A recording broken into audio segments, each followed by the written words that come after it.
Hello, I'm Adam Pacitti from Cultaholic Wrestling, and you are watching Tom Talks Rubbish. It's the place for interviews, wrestling reviews, and so much more.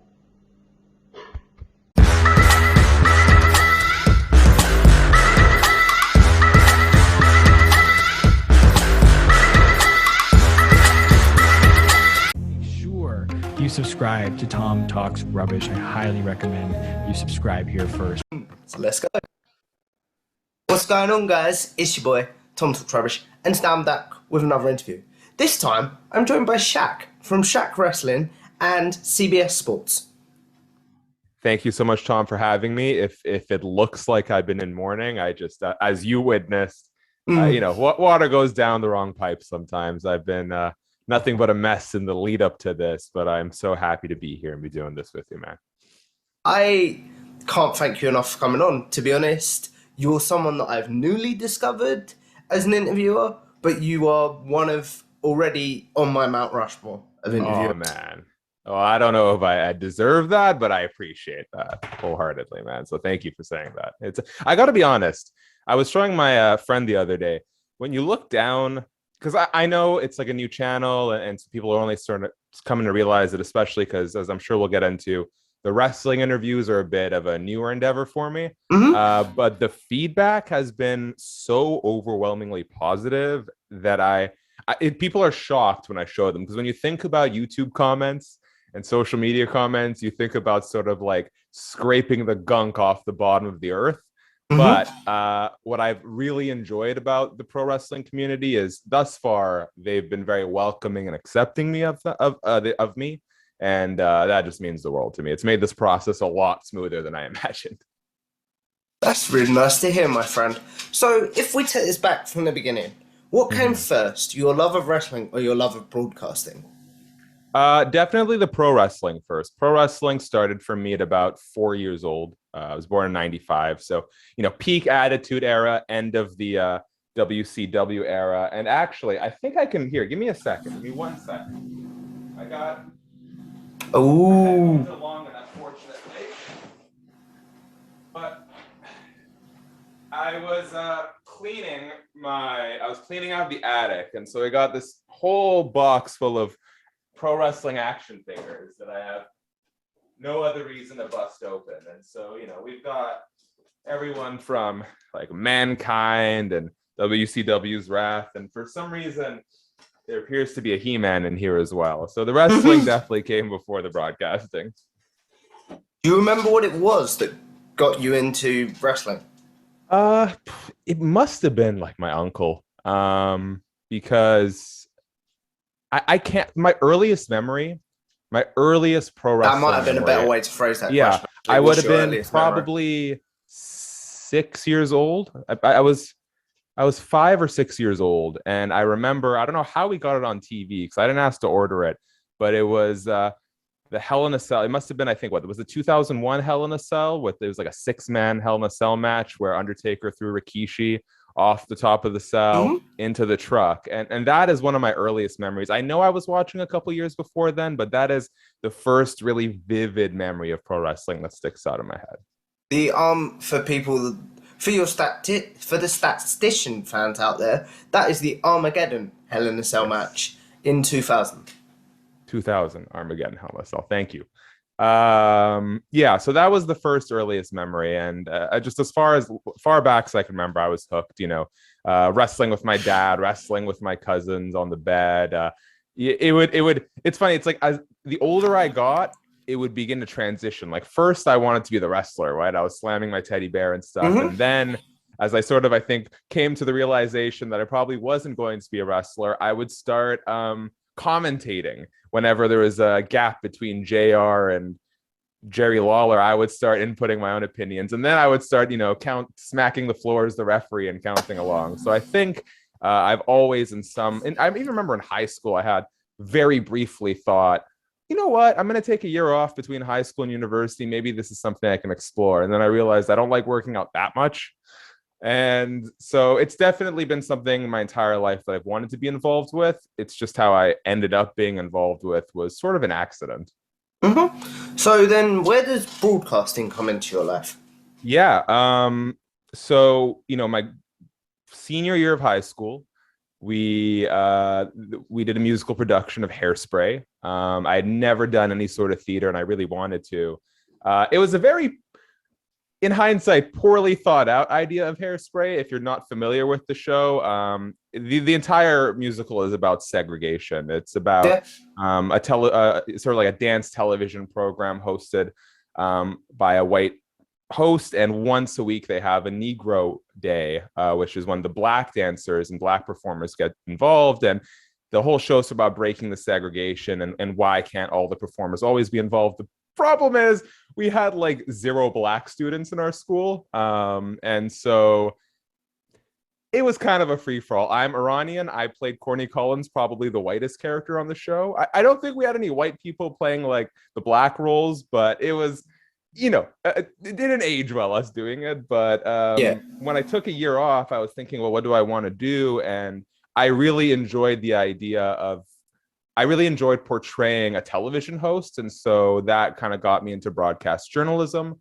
I realized that I hate hard news. It's boring. The hours are terrible. The pay isn't good. And you mostly just talk about sad things. And so from there, I started exploring entertainment journalism, and that got sort of segued into MMA and then eventually pro wrestling. Mm-hmm. So there's a lot to unpack in there. So I talk a lot. No, it's cool. Like, because that's something I don't know how much of my content you've seen. Is I'm learning is like, Tom, shut up and let people talk. Well, you do talk rubbish.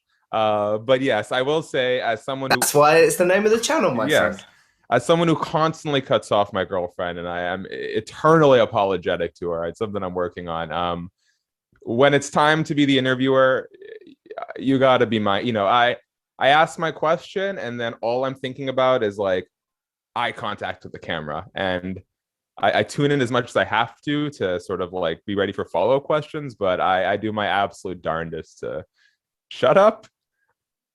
The subject's gonna give me the quotes, right? And it's a good skill to have. It's a skill that I sorely lacked, and this job has really sort of helped bring that to the fore. People say I'm good at it, which is shocking to people in my personal life that I can let them talk, but it's definitely a skill that you grow over time.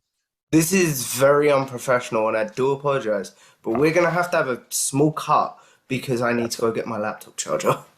That's okay. I'm the expert of cutting together mid-interview. Sorry. Right, we are back. Apologies for that, guys. We just had a panic moment because my laptop was about to die. Okay, well, better to take a short break than a permanent one, right? Exactly. So we just got into how you got into broadcasting before we paused, right? Yes. And you said that it was during what we would call in England a gap year that you discovered it, right? Same. Yep. Yeah. It was, I didn't really know what I wanted to do after high school, and I was a terrible student. And so, I know my dad had concerns like, no, you're going straight to college or university or else you're just never going to go back. And my argument was, well, you could drop 5 figures and have me do a program that I have no idea if I'm legitimately interested in. And that very well could just be money down the drain, or just give me some time to figure it out. And I remember I was really enjoying my summer, hanging out with my friends, recently graduated. And then I had made a phone call to a friend in September. I said, hey, do you want to hang out? It must have been like a Monday or Tuesday. And he goes, dude, I have school. And it very quickly dawned on me that not necessarily that everyone else was moving on with in a sense, everyone else was moving on with their lives. And that can mean different things for different people. But more than anything, I just felt like, well, now I have nothing to look forward to, and everyone else seems to have something to look forward to. And it did not take long for that to sort of kick me into trying something that, taking the time to actually reflect. And I didn't know if this was going to work out for me, if I'd be interested in, but it was sort of the best piece of evidence that I had that I might sort of stick to something. Yeah. So what was your first job in broadcasting then? I did some internships at one of the radio stations here. It's now Global Radio. There's a guy named Justin Wilcombs, Drex. He's a very big radio host out of Vancouver, and he was so wonderful in letting me not just intern, but even after I left my internship, he'd have me on once a week to do a short segment. And so that was sort of my first real brush. In terms of like paid work, I did an internship as sort of to kind of close out my education with Entertainment Tonight Canada. ET is a very big American entertainment news publication, and we have a Canadian affiliate up north. And so I did a 2-month internship there. I got a job out of that. It started small, like twice a day, and eventually grew to 5-6 days a week. But that was almost exclusively writing news. And while I was very appreciative to have work in the media industry when it's very tough to find stable work in the media industry, it wasn't the most creatively fulfilling work. Yeah. So then we talked a lot about then you trying to find your passion during this gap year. Do you remember the moment when you were like, yes, this is what I want to do? The fact that I was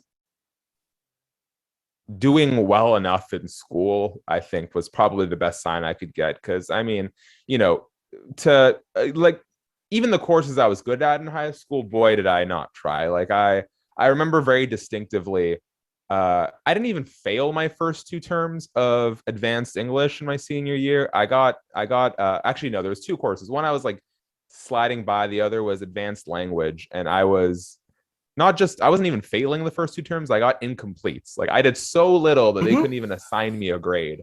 And so I remember my teacher sort of stopping me as I was leaving the class one day and said, "Hey, SHAK, are you going to pass my class?" And I said, "Yeah, sure."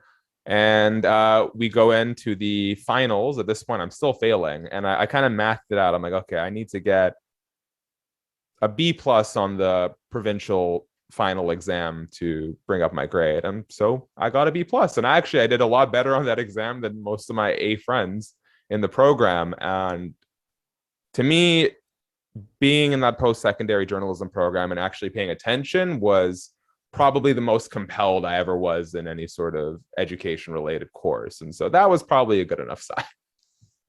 Fair enough. So then if we continue along sort of your wrestling journey at this point, what is your consumption of wrestling like? Are you out? Yeah, so that has sort of been an up and down relationship. Like a lot of fans, there was a time where sort of the lethargy of being a WWE fan got to me. And yeah, in some sense, that's the creative process. Another, it's just the amount of content you need to consume if you want to be a educated WWE viewer. You got 3 hours of Raw, 2 hours of SmackDown, what feels like eternity long pay-per-views on top of NXT at the very least. We're not talking about the like C shows they have. And I fell out of it for the most part. I'd still keep up with the news. I gotta admit, AEW very much invigorated me. Not only was it a product that resembled more of the things I liked in pro wrestling, but especially pre-Rampage, it was 2 hours a week. Like I could follow and keep up with 2 hours of wrestling a week. So that was huge. And the other thing was, between stints I had at SB Nation / Fox, mostly with MMA Mania, I took up a MMA editor position at Fightful. And so getting to work closely with Sean Ross Sapp really opened my eyes to, oh yeah, like I like talking about wrestling. And so he was kind enough and gracious enough to give me some opportunities on the pro wrestling end, and that really sparked a passion. So when I left Fightful and I went back to Vox SB Nation, I was able to work in some interview opportunities with Cage Side Seats as part of my duties. And it was a small part of it, but I think that's why I liked it. I was doing so much MMA, 32 to 40 hours a week of MMA, that 1-2 hours I dedicate to pro wrestling was just so much fun for me, and is still so much fun for me. Okay, so you talked about covering MMA for Fightful, correct? Yes. How big of an MMA fan were you at that point? Pretty big. So for me, I don't know why, but pro wrestling never seemed like the career move. The way I got into MMA was I was a huge MMA fan dating back to probably about 2013, 2012, 2013. And I felt the problem with entertainment media and entertainment in general is it's a very like well established structure. If you want to get to a C-level actor or musician, you have to go through so many channels of managers and agents and publicists. And so I started looking about what else could I do. And there was a UFC fighter based out of Vancouver, Raging Kajan Johnson. We started doing a podcast together. And what I quickly realized is in MMA, shout out to my buddy Nick Baldwin from The Score up here in Canada. He was like 16, 17 at the time. And I asked him, hey, could you send me like the phone numbers of fighters that you have? He had world champions on his phone at 17 years old. And at this time, even as late as like 2016, most fighters were booking their own interviews. They didn't have publicists and managers and stuff like that. So what I saw was an opportunity to break in and not have so much sort of like bureaucracy in front of me. And that is quickly changing. Yeah, that is quickly changing. There's a lot more structure, which honestly benefits the fighters because they're not very good always at distinguishing like what a real media opportunity is versus just like a fan who wants to talk.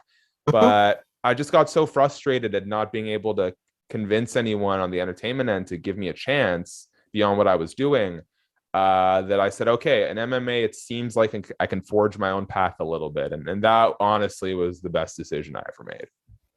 That's really nice to hear. So something you brought up there, which I'm very curious to know about, is because I still consider myself a fan that likes to talk to people. Yeah. How do you make that jump to being a real media opportunity for people?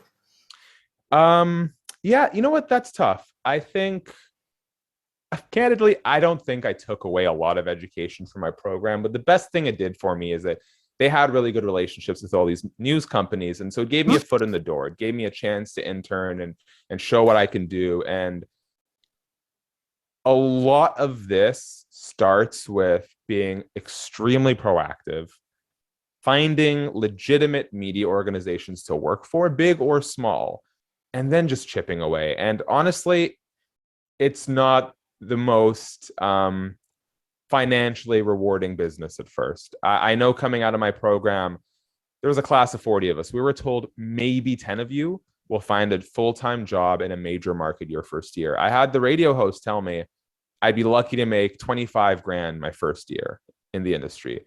That's you not don't want to hear that, do you?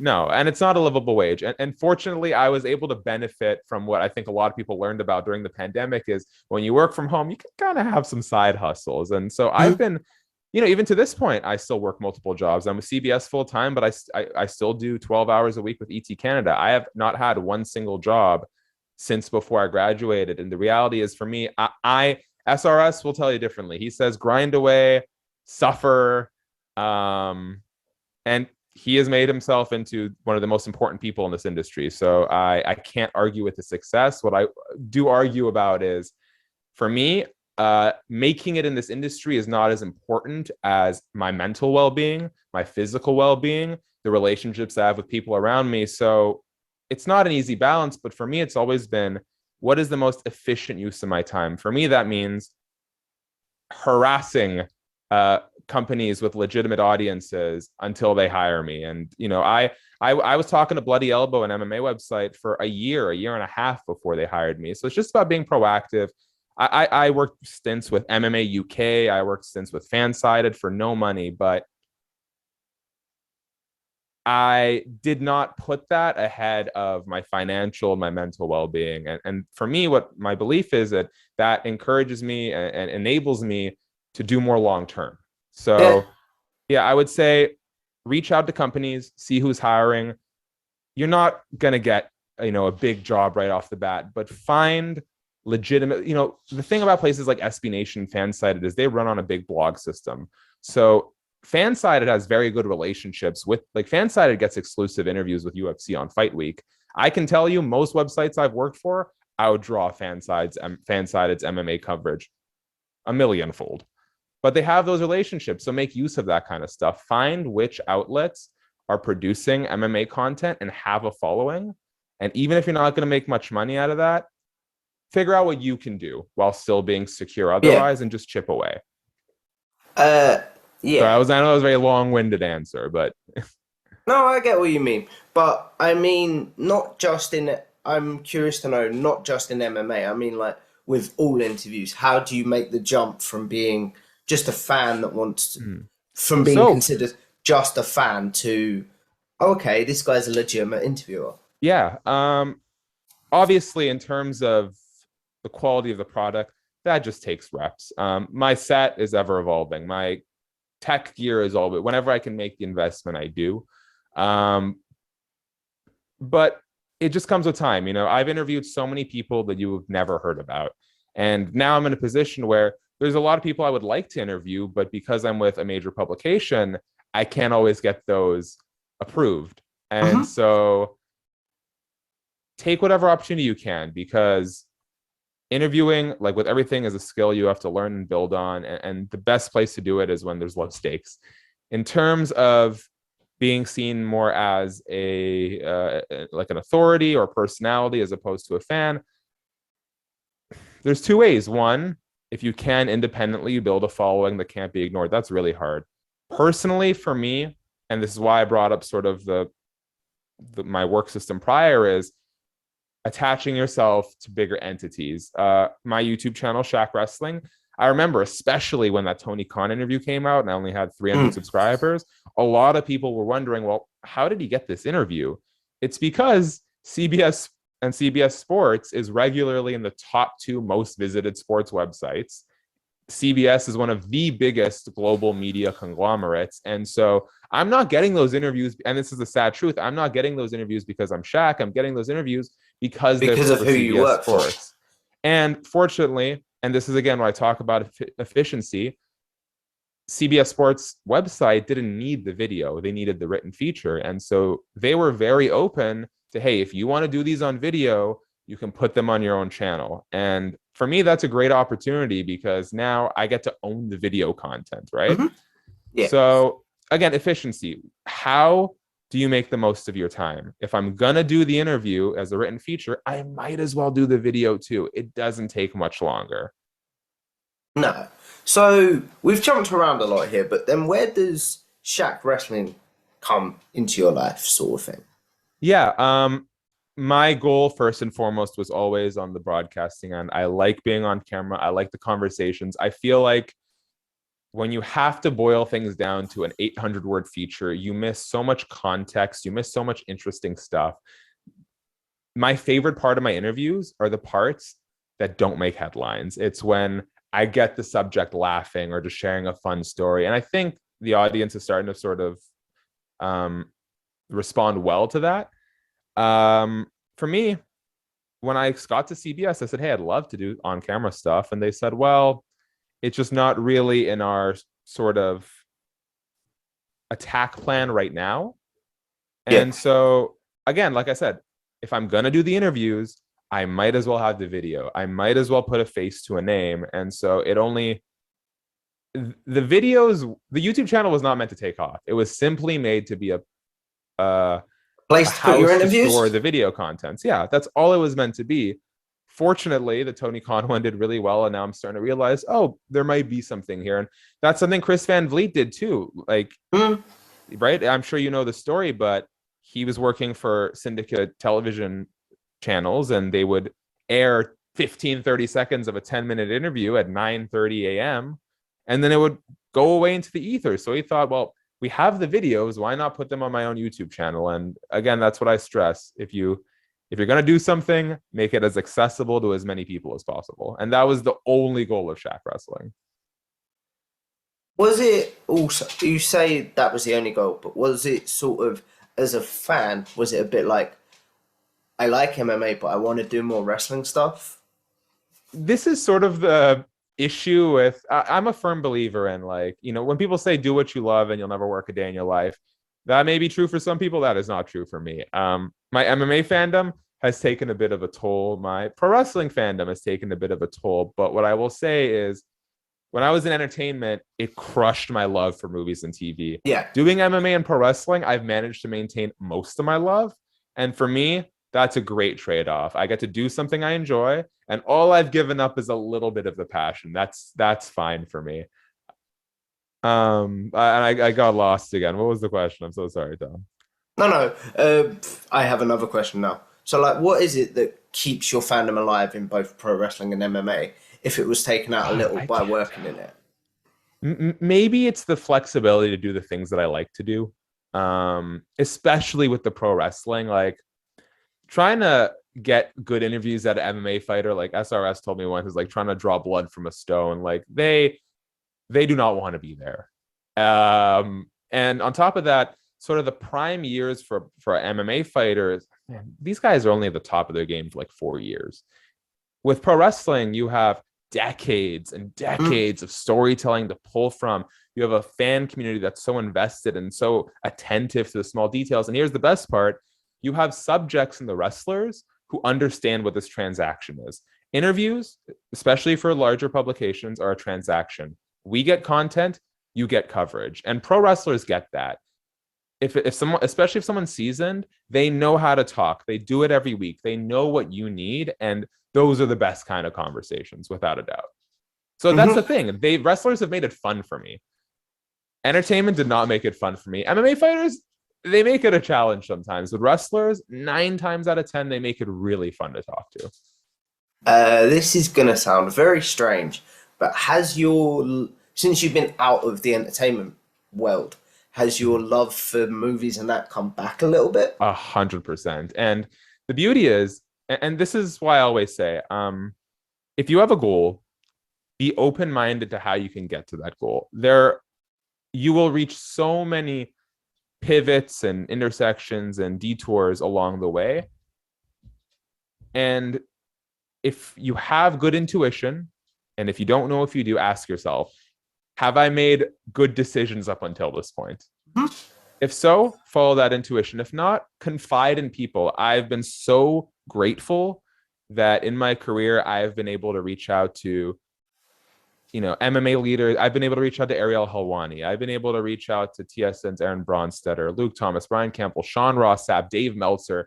These guys have been so kind in giving me advice when I ask and talking to me. So reach out, because people want to help, right? And if you can't reach out to Sean or Dave, reach out to me. I probably can't give you as good of advice as they have, but at least I can try and be sort of a bridge in terms of things they've told me. So you're never going to know how you're going to get to the goal you want. The beauty of MMA and pro wrestling is that it's given me a lot of time to work on my interviewing skills. And guess what? After 6 years, I got to go back to ET Canada and say, hey, I really want a shot at on-camera work. Let me do one. And if you don't like it, we never have to have this conversation again. And I was so fortunate that I got Christian Cage as my first ET Canada interview.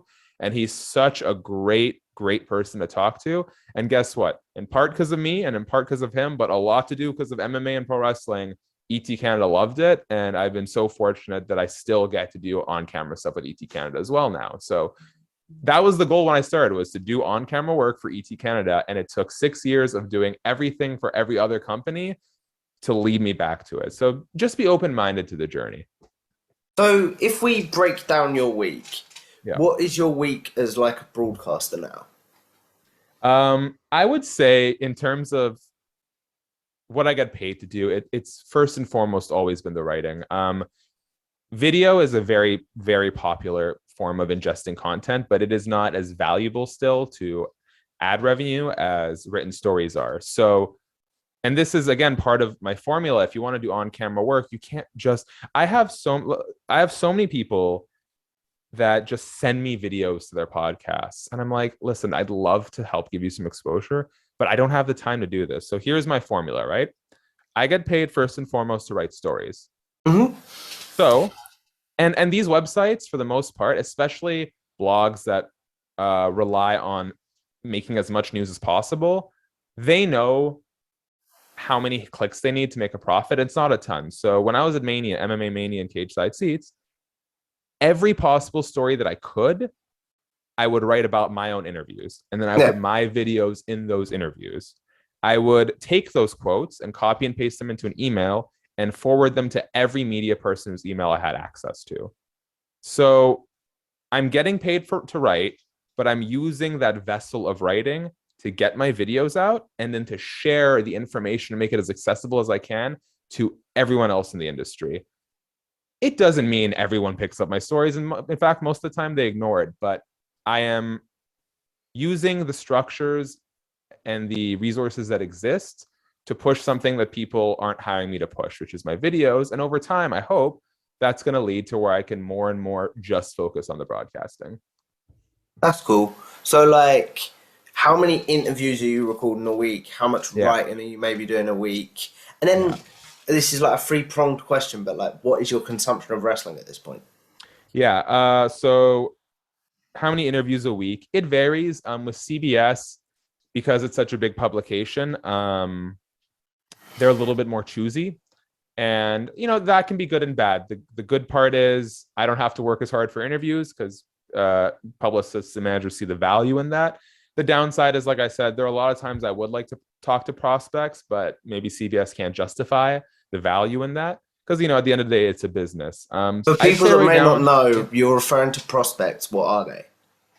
On the pro wrestling end, it would be people outside of WWE and AEW. Like, unfortunately, we're not going to do much MLW or ROH coverage, even though when I was at Cage Side Seats, I really enjoyed having the chance to do that kind of stuff. On the MMA end, it's, fighters outside, non-ranked fighters in the UFC. So I'd say right now, on average, I do maybe 1 to 2 interviews a week on the pro wrestling end, 1 to 2 interviews a week on the MMA end. My goal ultimately is if I can get 1 interview a week out for video consumption, that's great. On the writing end, if each interview is going to be a feature, that's 1 to 2 stories there. Usually I do a 1 or 2. I do a SmackDown live blog every week. I do a preview every week for UFC. So I'd say still, I probably write about 5 times as much as I do video content. I work for ED Canada 12 hours a week, which is an article every 30 minutes for 12 hours of the week. What, you have to write like an article every half hour? Every 30 to 60 minutes, yes. And that used to be my job, like almost 50 hours a week. So I'm very happy to have brought that down to 12. Wow. So what is like your consumption of wrestling and MMA now as a fan? Well, it's jumped from job to job. When I was at Mania, I wasn't tasked with any like fight night duties, so I could kind of pick and choose when I wanted to watch. And oftentimes I would still find myself tuning in. And on Cage Side Seats, I was just contracted to do interviews, so I didn't have to watch any content so long as I could still do my research. I'd say right now I cover SmackDown every week for CBS. So if you can't catch it live and you need to read it, I got you covered. So that's 2 hours of SmackDown a week. I do tune into AEW every week, not always live, but I do catch it. I do catch Rampage. So we're looking at at least 5 hours a week of pro wrestling, and then UFC I also cover now, and those events are long. So depending on if it's a fight night or a pay-per-view, anywhere from like 4 to 8 hours of UFC a week as well. And then the question that I always ask in a lot of my interviews is, say you weren't involved in the wrestling industry or the MMA industry, what is the one show a week you'd be like, okay, after I finish my shoot job, quote unquote, I want to try and catch that tonight? Oh, it's AEW Dynamite without a doubt. And again, it's not a perfect show. I think they had a really strong one this week, but I've noticed that at time of recording, I will say that because this is going to be in the can for a while. Yes. So the Jon Moxley return episode of Dynamite, great episode. I got the sense for a few weeks there that like now there's, when everything's fresh and new and exciting, everything is fresh and new and exciting. But now as they get to programming every week, I find AEW starting to kind of fall into some repetition and some patterns. Yeah, I think Tony Khan and company are really smart. They I think they see the feedback online and they try and adjust. But for me, AEW Dynamite is 2 hours long. It's a pace at which I like. It's a lot faster of a pace than WWE. It's a lot more variety. There's, people make comments, oh, it's all just high spots. I don't think that's true at all. You've got very clearly defined brawling styles like Moxley and Kingston, and when they bring over New Japan guys, they've got guys like Rey Fenix and Dante Martin who do a lot of high spots. You have more technical wrestlers like Serena Deeb. I love that there's like a smorgasbord of wrestling you get. I like that it's a lot more wrestling than it is promo stuff. And so for me, it's 2 hours. It's an easy, fast watch, and I don't get the sensory overload that I do from like 3 hours of Raw. Agreed. So if we transition into interviewing a little bit now, Yeah. with your prep for like an interview, what is your prep like? So like recently on SHAK Wrestling, you had an interview, at least at time of recording, go up with Malachi Black. Yes, and Malachi is amazing, man.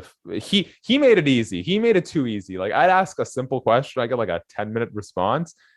I love that because it just means next time it comes around, I still have questions in the bank. I have a very, very specific process.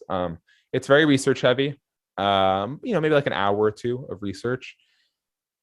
The way I look at all my interviews is if a question comes to mind immediately, unless it's very time sensitive, it's probably not worth asking because they've probably been asked it a million times. Yeah.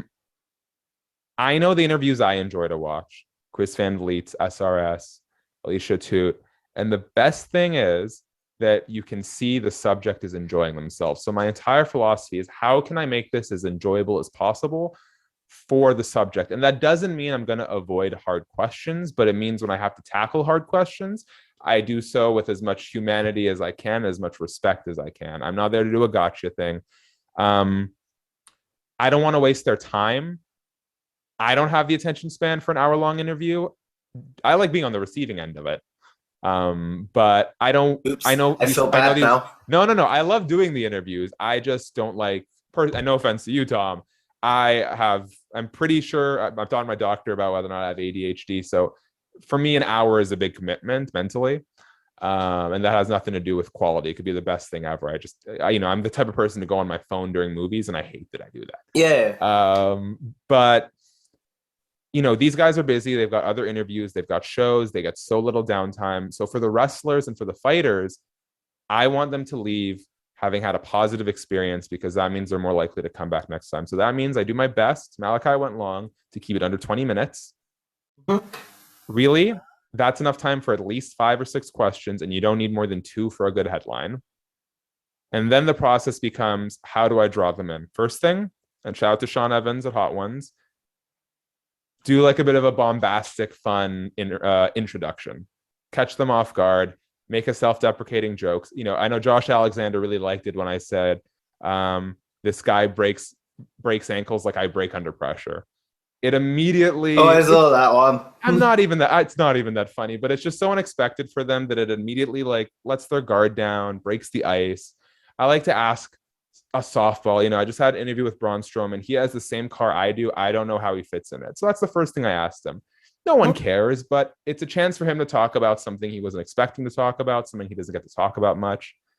Then we get into the news stuff and progressively harder questions, because you don't want to open up with that.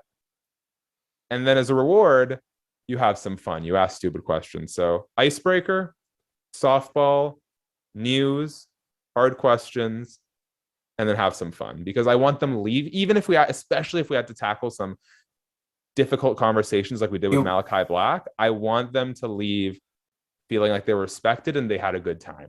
And on a high as well, I suppose. Yeah, I want to end it on a high. I want to make this as the better they feel, the better the interview is going to come across, the easier time I'm going to have talking to them again next time. It's a win for everyone. And generally speaking, I won't, I asked Tony Khan about unionization. I got shut down very quickly. I'll ask those questions, but fortunately for publicists and for talent, my interests personally tend to align with PR people. I don't send my questions in advance. No one writes my questions for me, but I like to have fun. And I think that generally works well for everyone. Mm-hmm. So, pivoting to the big question, as I'm a new interviewer, what have you seen so far that you're like, he can improve on that, he can improve on that? And what am I doing well so far? Well, you talk grade rubbish, Tom. How is this a thing? It's the name of your pay. You got to brand. Look, commit to the branding. I know. Morning combat.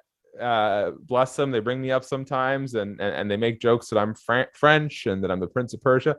Listen, if you're not offended by it, run with it, right? No, Whatever I'm people not. It's just like I forget it's a thing, and I'm like, oh yeah, that's say. my channel name, isn't it?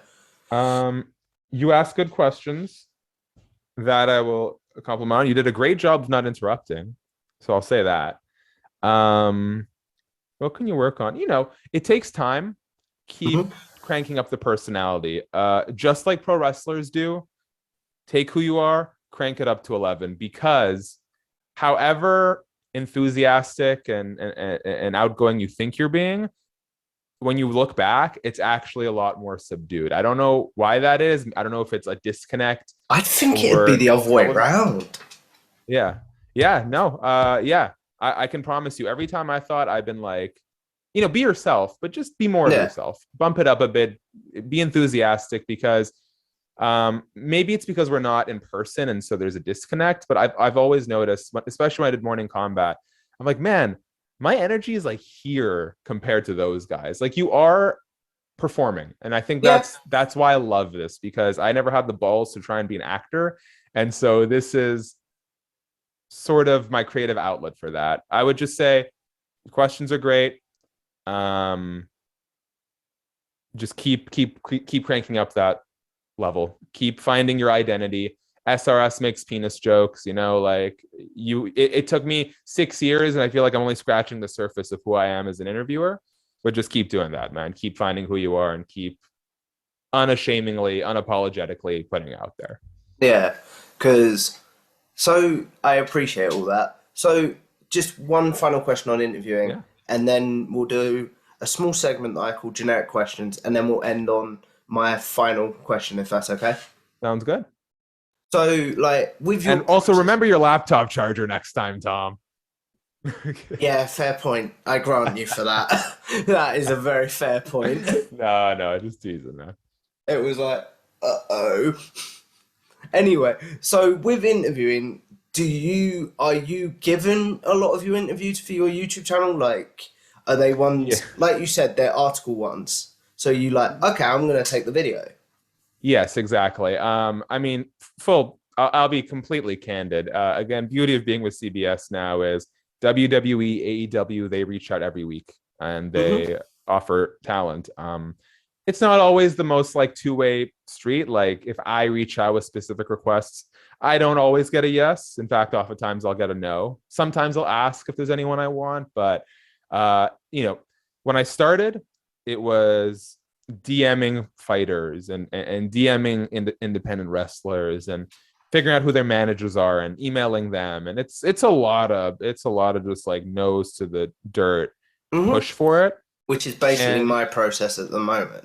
Exactly, and that's the way to do it. And there are a lot of times where I still have to do that, especially on the MMA end. I will admit, with the pro wrestling stuff, it's a lot easier now because WWE and AEW reach out, but that wasn't the case a year ago. So you just you just don't stop. Just don't stop, and you'll make a good impression on someone. And that's the most important thing. All you need is the right person to make a good impression on. I did an interview with Cyril Gane, who's fighting for the UFC heavyweight title this Saturday, and his coach was in the room. I didn't know this because I don't speak French, and his coach is also his manager. But I asked a funny question. Cyril laughed, and someone translated and sent it to me. But apparently, the manager was saying, "See, I love this guy. Look at the questions he asks." That is all you need, because that means from now on, when it's time to do press, they will make time for me. And even if I wasn't with a big publication, they'll make time for me because they trust you. So keep at it, and eventually someone will know. I'll admit it. The publicist for AEW, it's not AEW, it's another company.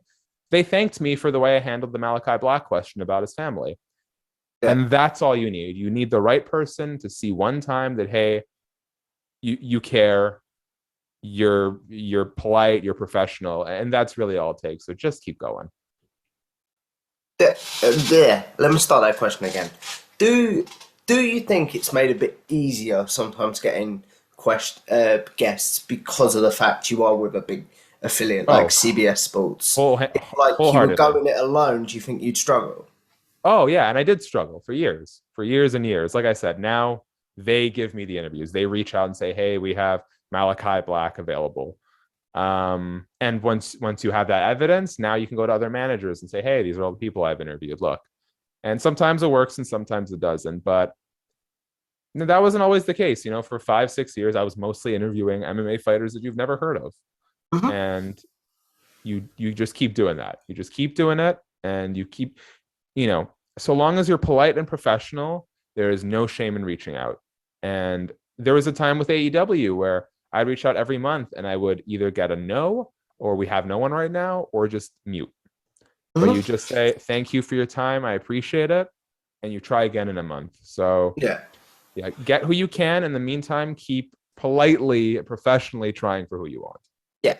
So what is the sort of window? And I keep coming up with interview questions, and we will get on to the other segments. No, that's okay, man. I do apologize. What is the window? Say you get a no. I was told by some people you wait 6 months to try again, but then I was told by others you wait a month. So what is your sort of window if you get to ask them again? It depends. If it's a generic, so if you're reaching out to a company like WWE, or Impact, let's say in this, because Impact is another company I honestly had a really tough time getting through to. So it's not just like a big fish thing. There are all sorts of reasons why people say no. It could be personal, it could be timing. There's a million reasons. I would say if you're reaching out to a company about any number of talent, I think once a month is totally fine. If you're reaching out about a specific talent, depends what you get. I was trying to get Francis Ngannou, who's fighting for the world title. I reached out a month in advance because my thought process was maybe if I reach out before everyone else does, we can do it early when they have more time instead of trying to get them to squeeze us in with everyone else. I heard back. They said, we'll get back to you. They didn't get back to me. Fight's 2 weeks away now. I reach out again. They said, hey, we're just finalizing it. And so for me, maybe that's them being polite, but until you've told me no, I am going to trust the words you're telling me. So if I say, yeah, let us get back to you, and they don't, give it a week and follow up. If they say, yeah, we're just about ready, follow up again in another week. And once you get a no about a specific talent, maybe give it some time. In fighting, it's different because they do pre-fight and post-fight. So a lot of those guys are more available after they win. So in that case, if you've tried pre-fight and you've said no, try post-fight. If that doesn't work, give it a few months at least. I don't know what the hard rule is. Again, my point is every situation is so different, but be polite, be professional, push. And when you get no, accept the no and come back when there's a reason to come back to it. Yeah. For example, an interview I'm really pushing for is someone you've interviewed, Chris Van Vliet. Yes. And about 5-6 months ago, I got a no, but it wasn't like a no because your interviews are terrible. It was just like I'm really busy right now, contact me in a few months sort of thing. Okay. But did you tap him in a few months then? No, because I chickened out. Did he say to check in a few months? He said just check. He said check in that later down the line. Then check in later down the line, man. Again, this is I know you say chickening out, but Chris Van Vliet is a consummate professional, and most of these guys get it. If someone says, sorry, not now, but hit me up again later, just hit them up again later. You have to be persistent. Mm-hmm. And this is why I stress. I think sometimes people take persistent and they think that means entitled. You're not entitled to it. So don't be a jerk about it. Yeah. Be polite, be professional. I'll be honest. Adam Blampier is someone we've been trying to get on the Fightful Roundtable for months now.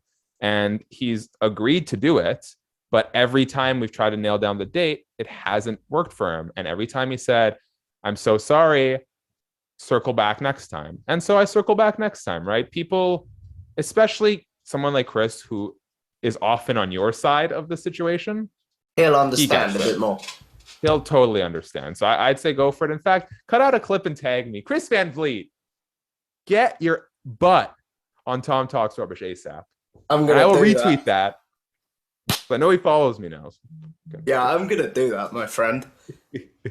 So anyway, I appreciate all your advice and sort of putting me over in this. But if we go on to a segment that I call generic questions, which is essentially, as you say, questions that I'm sure you get asked on Twitter all the time, uh, about favorite matches in wrestling and stuff like that. But now you've got a place you can be like, I've answered that. Go watch this. Makes them concise. Let's do it. Yeah. So, favorite match of all time? Christopher Daniels versus Samoa Joe versus AJ Styles. Favorite pay-per-view of all time?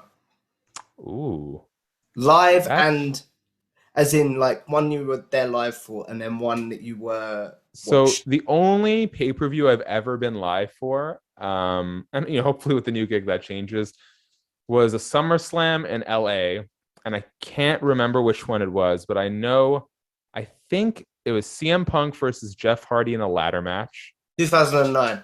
Yes. And it was Randy Orton versus John Cena, and Randy Orton got counted out and then DQ'd. And I know DX was on that card too. So that's the only one I ever went to live. Didn't Undertaker return at the end of that show as well and beat CM Punk up?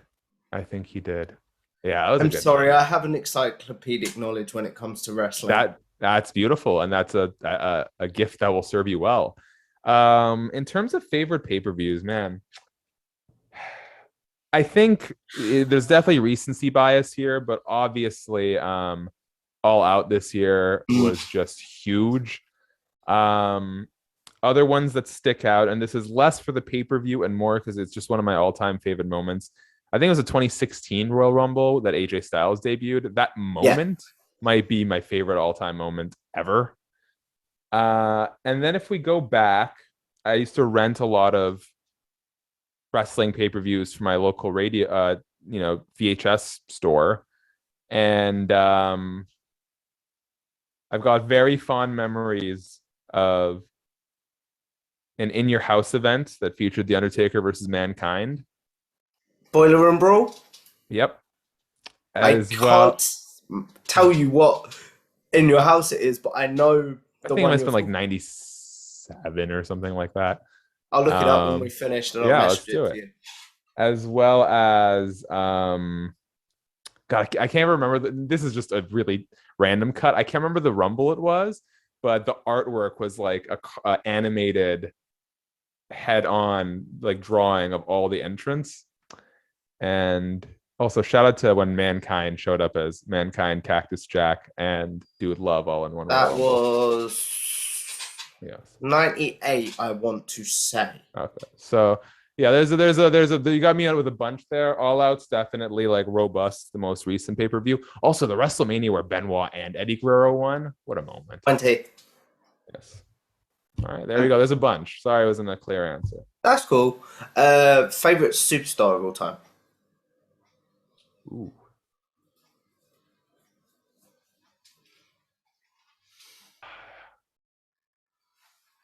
As a kid, I definitely went through my Jeff Hardy phase.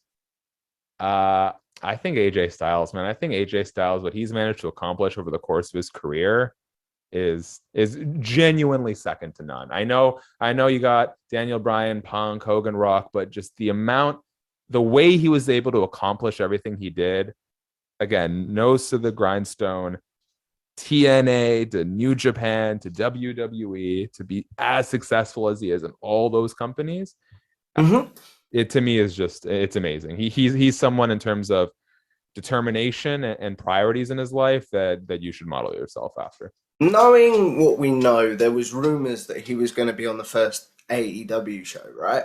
There were reportedly conversations, and shout out to AJ, who's always been a family man. He was able to smartly negotiate that into a very, very good WWE deal. Oh, definitely. But as someone that's a big AEW fan, are you a bit like, oh man, I wish we could have seen that? I mean, I would have loved. From a fan's perspective, I mean. Yeah. More than anything, I think I would have loved for AJ Styles to be Impact, TNA, New Japan, WWE, and AEW World Champion. I mean, come on. There's no debate in my mind who the greatest is. So in that sense, yes. And obviously the matches are amazing, but candidly, I've got so much even as a fan, I've got so much respect for AJ. Not just as a in-ring wrestler, the fact that he's been able to, what I was watching the AJ Styles special that WWE Network did. He has always put his family's needs first, right? He turned down that original WWE developmental contract because his wife, he didn't want to jeopardize his wife's chance of being a teacher.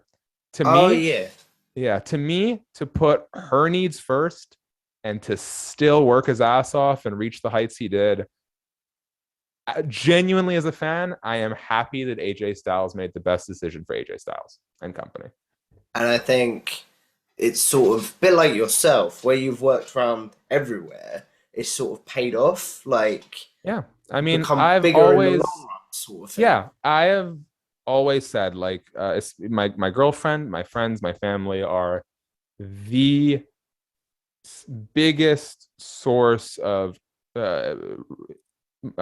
inspiration and energy and motivation that I draw from. So every decision I made, I have asked myself, is this going to, especially, I work way too hard. And so every time a new contract comes, or a new opportunity comes up, I'm like, well, is this going to put a strain on my relationship? And if the answer is yes, I turn it down. And I think, like we talked about with mental health and stuff earlier, that idea of just doing everything and giving it all up for what you want, that works for some people, but I think it ends up really damaging a lot more people in the long run. So in that sense, I really look up to AJ and his ability to put his family first, and that's something I try my best to do myself, especially as I start getting a little bit older. It's like a small thing that I've tried to do this year. Like, obviously you can't as an interviewer, but only try and book my interviews in on a Monday because I've got the day off on Tuesday. Yeah. I have Sunday, Mondays off, and unless it's, like Cyril Gane was fighting for the title on Saturday, and the only time he could do the interview before fight week when all the other media gets the interviews was Sunday. So I was like, okay, I'm gonna hop in for 30 minutes and that's it. But I am very stern. Like, when I'm talking about interviews, I say I'm available Tuesday through Saturday. Yeah. And which is why, and to peel the curtain back, this was originally just supposed to be a half-hour conversation, right? Yes. While you were at work. Yeah. And I mean, you made the right call, because it looks like we're nearing like 70 minutes now. So you made the right call, I think. Well, and thank you for working to my schedule on this. But I was like, no, I need to pick his brain. He's such a good interviewer that half an hour isn't enough. Well, I really appreciate you making an amendment to your schedule for me. And I was like, no, this has got to happen. But as we wrap this up, because I feel like I could put you over for the next hour, my friend. Like, what is the question I end all my interviews on is, what, with YouTube, with social media, with podcasting, we're all sort of going to live forever in some ways. So what is one video that you're like, or article in your case, you're like, don't go back and watch that. I've grown on that since then. And then what is one that you're like, if you want to know my body of work, go check that out? Wow, that's a really good question, Tom. I really like that question. I'm going to steal that one. I'll give you credit when I do, but that's a really, really good question. Other ones I steal from time to time. Shout out to Alicia Toot, who once asked Josh Alexander what his childhood wrestling gimmick was. Mm-hmm. I love asking wrestlers, what their childhood finishers and gimmicks were. Someone told me, like my interviewing mentor told me, you don't steal, you just take what's good and add it. It's not stealing. Yes. Well, to be fair, it's almost a direct. Yeah, when I add on, yes, sometimes it's a direct rip-off. So I do like to just acknowledge the people who helped. But I agree. Man, in terms of interviews to watch, let me pull it up. Actually, if you go over to ET Canada, if you go over to SHAK Wrestling on YouTube, go to my channel's page. I have all my ET Canada interviews, right there, playlisted. The second interview with Christian Cage, where we talk about Jeff Hardy and Stone Cold Steve Austin, that's a really good one because he's thoroughly engaged. I get to ask some weird questions. And you can just tell from the thumbnail he's smiling. Like, for me, the best interview is the one where I didn't waste the person's time, where they got to enjoy themselves for 15, because I enjoy doing this. So if I'm the only one enjoying it, I feel kind of crummy. And I think Christian really enjoyed that one. And so I'm so thankful to him. But I would definitely recommend that one. Although they messed up my audio. But again, this is me being picky. Which ones should you not watch? Wow. You'd have to really scrape the Maybe barrel. not watch. That's maybe I need to rephrase that. No. I like it. Like, which one do I not want to be remembered for? I know I've had some duds, but they're kind of like so old now that that's. Actually, you know what? Go to SHAK Wrestling again. I interviewed Alberto El Patron in the lead up to what has, again, I don't even know where we're at anymore, but it was when he was still pending like criminal charges. And that one is uncomfortable because I got a lot of flack for doing the interview in the first place. Question about that. Yeah. Did you request the interview, or were you told? Yeah, so this was early. This is when I first started doing stuff for Cage Side. And at the time, I was a lot more out of the loop than I am right now in terms of what's going on, behind the scenes. And so I didn't know about the investigations until after the interview got approved, because I basically just went down Chris Van Vliet's channel. I organized his videos by most views. And then I said, okay, well, I'm not going to get Dwayne or John Cena, but maybe I can get Alberto. And so that's kind of how I gauged who I should interview. And then once I started doing the research, I realized what was going on. And I thought, well, I'd already requested it. It already been in for approved. A penny, in for a pound, as they say. Seriously. And I'm not going to turn around and say, hey, I don't want to do this anymore, because I have to own up to it. I asked for it. Yeah. Ignorantly so. And then his lawyer is the one who actually set it up, and his lawyer never said, because if the lawyer said, hey, you can't talk about the trial, I would say you wouldn't have brought it up, I suppose. I wouldn't have done the interview, because for me, it's if I don't ask the question, elephant in the room.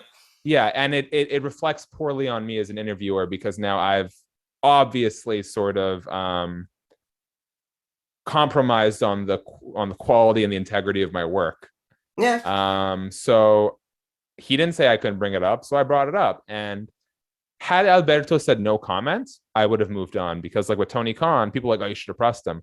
No comment is a legitimate reply. And if someone tells me the unionization thing with Tony Khan, the unionization question, yeah. So if someone says no comment, or I don't want to talk about this, I'm going to say, okay, well, I asked the question, you responded.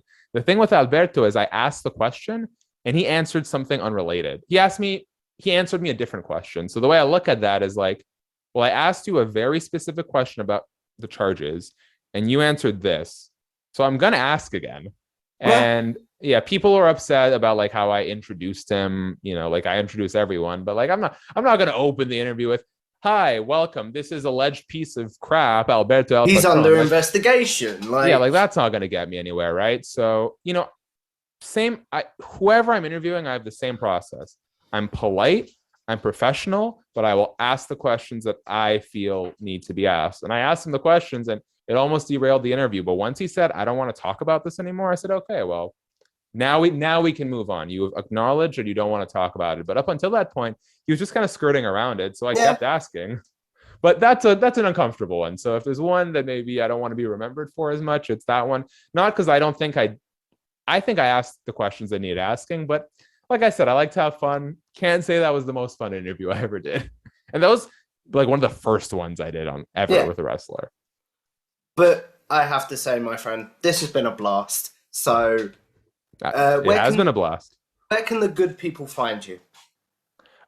Please, SHAK Wrestling. That's the channel I'm trying to grow. We recently crossed 1,000 subscribers, and I'm hopeful that it's just upwards and onwards exponentially from there. So if you're not part of the ride, please join. It's only 15 to 20 minutes of your time every week. I hope you really enjoy the content. Please comment, DM me, whatever. I'm always thrilled to chat with fans of pro wrestling, of MMA.